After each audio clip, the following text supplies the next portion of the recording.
क्या है electoral bond? कब हुई इलेक्टोरल बॉन्ड की शुरुआत? इलेक्टोरल बॉन्ड पर क्यों हो रहा था विवाद? किसे मिलता है इलेक्टोरल बॉन्ड? सुप्रीम कोर्ट ने चुनावी बॉन्ड योजना पर फैसला सुनाते हुए उसे रद्द कर दिया है। सुप्रीम कोर्ट ने इलेक्टोरल बॉन्ड स्कीम की वैधता को चुनौती देने वाली याचिकाओं पर आज अपना फैसला सुनाया।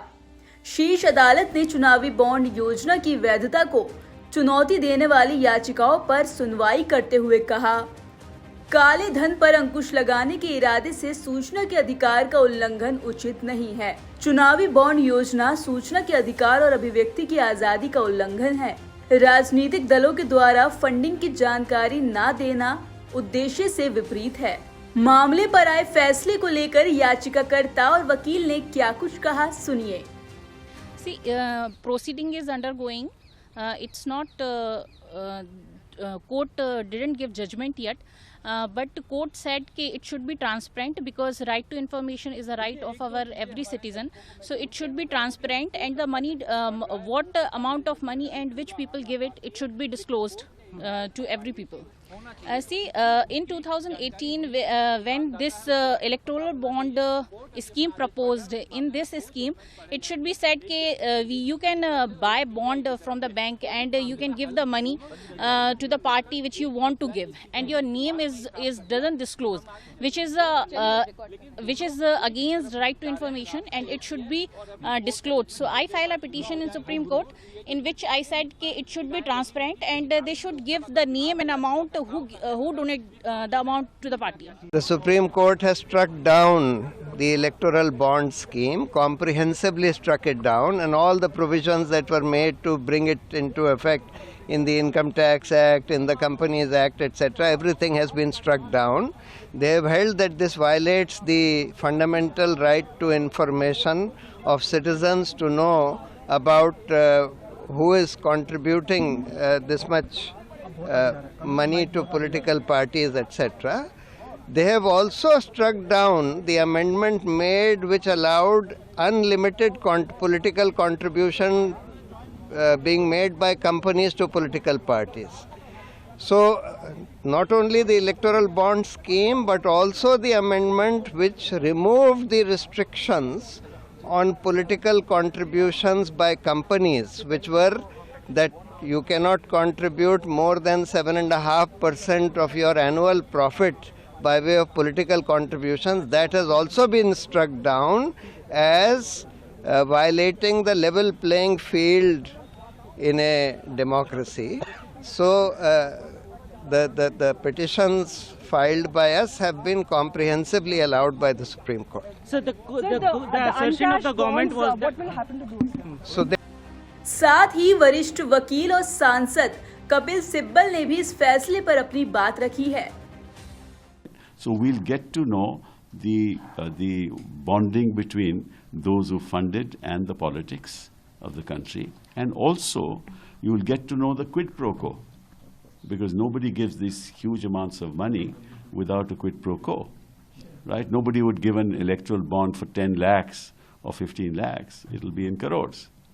Right. So if you've funded your political party with 5,000 to 6,000 crores, you can imagine only the rich could have done that, and they must have in the process got some favors. And that's exactly what the Supreme Court says, that nobody gives this kind of money without a possible quid pro quo. Now, what that quid pro quo is something that needs to be investigated. So I think in a sense, this it provides for a level playing field in democracy, right?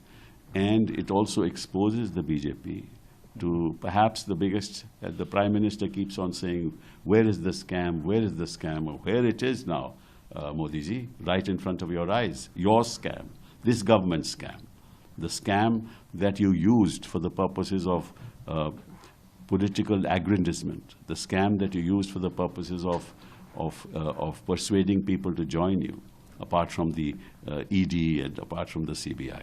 क्या है electoral bond? Bharat सरकार ने electoral bond योजना की घोषणा 2017 में की थी। इस योजना को सरकार ने 29 जनवरी 2018 को कानून लागू कर दिया था। इलेक्टोरल बॉन्ड राजनीतिक दलों को चंदा देने का एक वित्तीय जरिया है।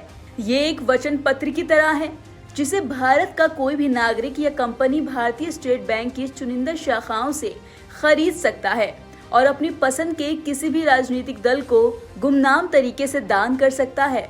इलेक्टोरल बॉन्ड को ऐसा कोई भी दाता खरीद सकता है जिसके पास एक ऐसा बैंक खाता हो जिसकी KYC की जानकारियां उपलब्ध हैं। इलेक्टोरल बॉन्ड में भुगतानकर्ता का नाम नहीं होता। योजना के तहत भारतीय स्टेट बैंक की निर्दिष्ट शाखाओं से 1,000 रुपए से 10,000 रुपए, वहीं 1 लाख रुपए से 10 लाख रुपए और 1 करोड़ रुपए में से किसी भी मूल्य के इलेक्टोरल बॉन्ड खरीदे जा सकते हैं। चलिए आपको इस बारे में थोड़ा और ज्ञान देते हैं। चुनावी बॉन्ड्स की अंतिम सीमा 15 दिनों की होती है, जिसके दौरान इसका इस्तेमाल सिर्फ जन प्रतिनिधित्व अधिनियम के तहत पंजीकृत राजनीतिक दलों को दान देने के लिए किया जा सकता है। सिर्फ उन्हीं राजनीतिक दलों को इलेक्टोरल बॉन्ड के जरिए चंदा दिया जा सकता है जिन्होंने लोकसभा या विधानसभा के लिए पिछले आम चुनाव में डाले गए वोटों का कम से कम 1% वोट हासिल किया हो। वहीं योजना के तहत चुनावी बॉन्ड जनवरी, अप्रैल, जुलाई और अक्टूबर के महीनों में 10 दिनों की अवधि के लिए खरीद के लिए उपलब्ध कराए जाते हैं। इन्हें लोकसभा चुनाव के साल में केंद्र सरकार द्वारा अधिसूचित 30 दिनों की अतिरिक्त अवधि के दौरान जारी किया जा सकता है। इलेक्टोरल बॉन्ड पर क्यों हो रहा था विवाद? इलेक्टोरल बॉन्ड पर कांग्रेस नेता जया ठाकुर, मार्क्सवादी कम्युनिस्ट पार्टी और NGO association for democratic reforms समेत 4 लोगों ने याचिकाएं दाखिल की। याचिकाकर्ताओं का कहना था कि इलेक्टोरल बॉन्ड के जरिए गुपचुप फंडिंग में ट्रांसपेरेंसी को प्रभावित करती है। किसे मिलता है इलेक्टोरल बॉन्ड?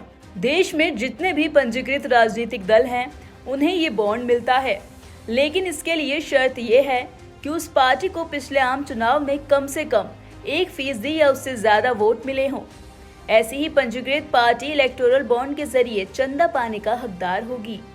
सरकार के मुताबिक इलेक्टोरल बॉन्ड के जरिए ब्लैक मनी पे अंकुश लगेगा और चुनाव में चंदे के तौर पर दिए जाने वाली रकम का हिसाब किताब रखा जा सकेगा। इससे चुनावी फंडिंग में सुधार होगा। केंद्र सरकार ने अपने जवाबी हलफनामे में कहा कि चुनावी बॉन्ड योजना पारदर्शी है। दिल्ली से मरियम अली की रिपोर्ट।